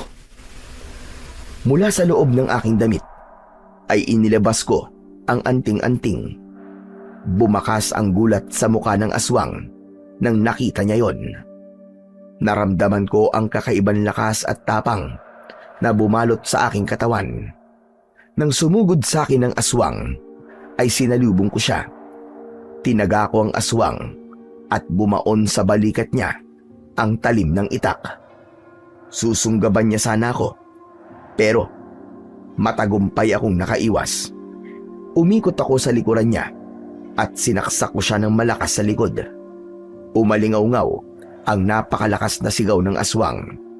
Ang pagsigaw na yon ng aswang ang naging dahilan upang magising ang mga tao. Hindi makapaniwala ang mga tao nang nakita nilang nakikipaglaban ako sa aswang. Dahil sa kapangyarihan ng anting-anting ay hindi nagtagumpay ang aswang sa kahit na anong pag-ataking ginawa niya sa akin. Lahat ng yon ay matagumpay kong naiwasan at nadepensahan. Hanggang sa nakakita ko ng magandang pagkakataon para tapusin na ang buhay ng aswang. Bumaba ang depensa niya at matagumpay kong itinarak ang itak sa dibdib niya, sa mismong puso niya. Napamaang ang aswang. Maigpit siyang kumapit sa braso ko hanggang sa unti-unting lumuwag ang pagkakakapit niya sa akin hanggang sa napaluhod siya sa harapan ko. Yumakap siya sa binti ko at kahit tila nag-aagaw buhay na siya, ay tumingala siya para tignan ako. Parang awa mo na. Huwag mo't sasaktan si Samuel. Hindi aswang ang apo ko. Tinutulugan niya lang ako Dahil malaki ang utang na loob niya sa akin. Nung iniwanan kasi siya ng mga magulang niya, ay ako nang kumupkup sa kanya. Mabuting tao si Samuel. Hindi siya aswang na kagaya ko. Huwag mo siyang papatayin. Nakita ko na nagsasabi ng totoo ang matandang lalaki.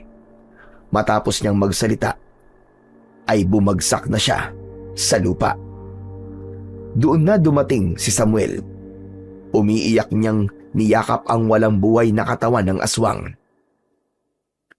Lolo Paeng! Lolo Paeng, gumising ka! Lolo Paeng! Huwag mo akong iiwan! Lolo Paeng! Galit na tumingin si Samuel sa akin. Nanginginig ang buong katawan niya. Anong ginawa mo? Bakit mo pinatay ang lolo ko? Talagang tinatanong mo pa yan sa akin? Ngayon, ikaw naman ang tatanungin ko, hayop ka. Bakit pinatay ng lolo mo si Mang Romel? Dahil ba sa isang aswang ang lolo mo? Kaya niya yung ginawa. Sapat na bang dahilan yun para kumitil siya ng buhay? Bago mamatay ang lolo mo, ay sinabi niya sa akin ang katotohanan tungkol sa'yo. Alam kong hindi ka aswang kagaya niya. Alam kong pinoprotektahan mo lang ang lolo mo dahil malaki ang utang na loob mo sa kanya. Sinabi niya rin sa akin na huwag kitang papatayin. Pero hindi ko alam kung kaya ko yung gawin. Lalo na't alam kong kasabwat ka ng lolo mo sa pagpapakalat ng takot sa baryo namin. At ganun na rin sa panluloko sa aming lahat. Kaya bibigyan kita ng pagkakataon, Samuel. Umalis ka na sa lugar na to. At wag na wag ka nang bumalik kahit kailan. Dahil kapag bumalik ka pa rito, ay hindi ko na maipapangako na bubuhayin pa kita. Bumakas ang takot sa mga mata ni Samuel. Walang imik niyang binuhat ang katawan ng aswang at naglakad na siya palayo. Sa gabing yun ay nalantad na sa lahat ang katotohanan. Alam ko na wala na akong dapat pang ipaliwanag sa mga tao dahil malinaw nilang nakita ang mga nangyari. Nagulat ako nang humahangos na lumapit sa akin sina Lola Maming at Sunny Boy. Maigpit nila akong niyakap at doon na tuluyang nawala ang bigat sa aking dibdib. Dahil sigurado ko na simula sa gabing yon ay babalik na sa normal ang lahat. Simula ng gabing yon ay hindi na namin muling nakita si Samuel at kailanman ay hindi na siya bumalik.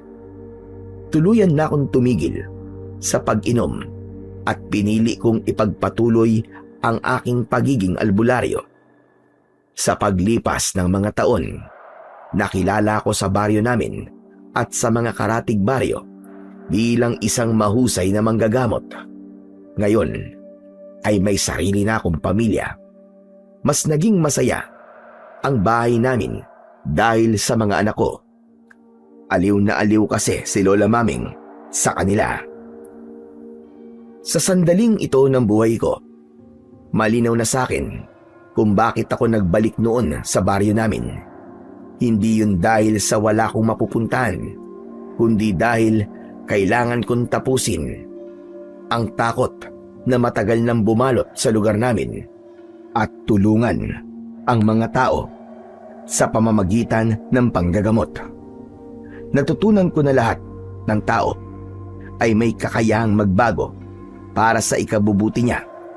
Basta handa siyang harapin ang sarili niyang mga pagkukulang at buksan ang puso niya na posible pa rin ang pagbabago. Hanggang dito na lamang po ang aking kwento. Sana ay may natutunan po kayo na aral. Pagpalain po kayo ng Diyos na may kapal.